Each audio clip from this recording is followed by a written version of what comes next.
नमो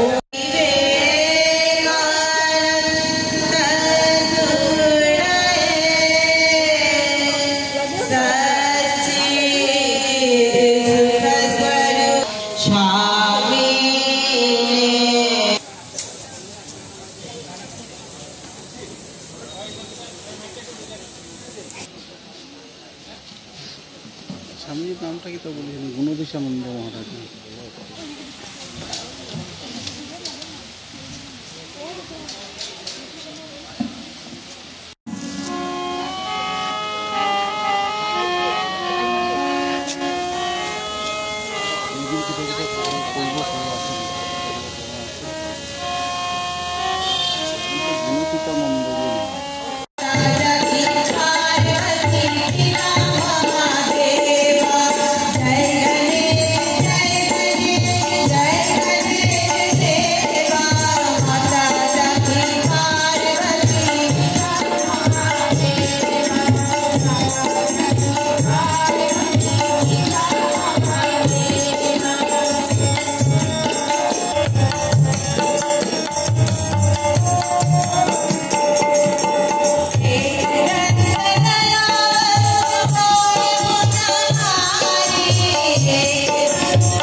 পরিবেশ ব্যতিক্রমী প্যান্ডেল এবং একটা ব্যতিক্রমী ঠাকুরের প্রতিমা।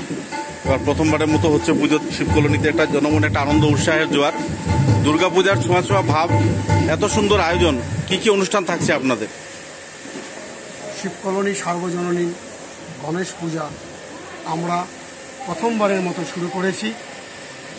আমরা গণেশ চতুর্দশী 27, 28, 29 তারিখ আমাদের গণেশ দেবতা সিদ্ধিদাতা গণেশ দেবতাকে আমরা পূজা অর্চনা করব এবং আমরা সবাই বলে একটা আমরা কমিটি, আমাদের কমিটির নাম আমরা সবাই নিয়ে এবার আমরা উদ্যোগ নিয়েছি যে শিবকলোনিতে আমরা গণেশ পূজা শুরু করব এবং আমরা এই 4 দিনের যে অনুষ্ঠান, এই 4 দিনের অনুষ্ঠানের মধ্যে আমাদের গণেশ পূজা থাকবে এবং তার মধ্যে আমাদের প্রত্যেক দিন আমরা সাংস্কৃতিক অনুষ্ঠান, আমাদের এত অঞ্চলে যারা আছে তাদের শিল্পীদের মধ্যে আমরা সাংস্কৃতিক অনুষ্ঠান হবে এবং বাইরের থেকেও শিল্পীরা এসে অনুষ্ঠান করবেন এবং আমরা জানি গণেশ পূজার যে আয়োজন এটা একটা ঘরোয়া পরিবেশ এবং ঘরোয়াভাবে আয়োজিত।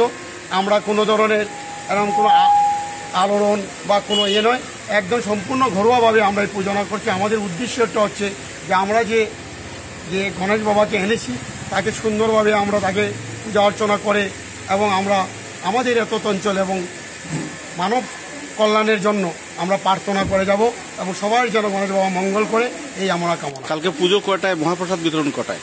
আমাদের তো কালকে সকালবেলা পুজো শুরু হবে এবং দুপুরবেলা আমাদের প্রসাদ বিতরণ প্রত্যেক দিন আমাদের করে দেয়।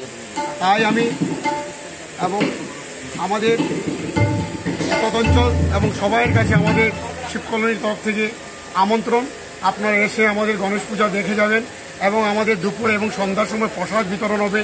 আপনারা এসে প্রসাদ গ্রহণ করবেন এবং পূজা দেখে যাবেন। ধন্যবাদ।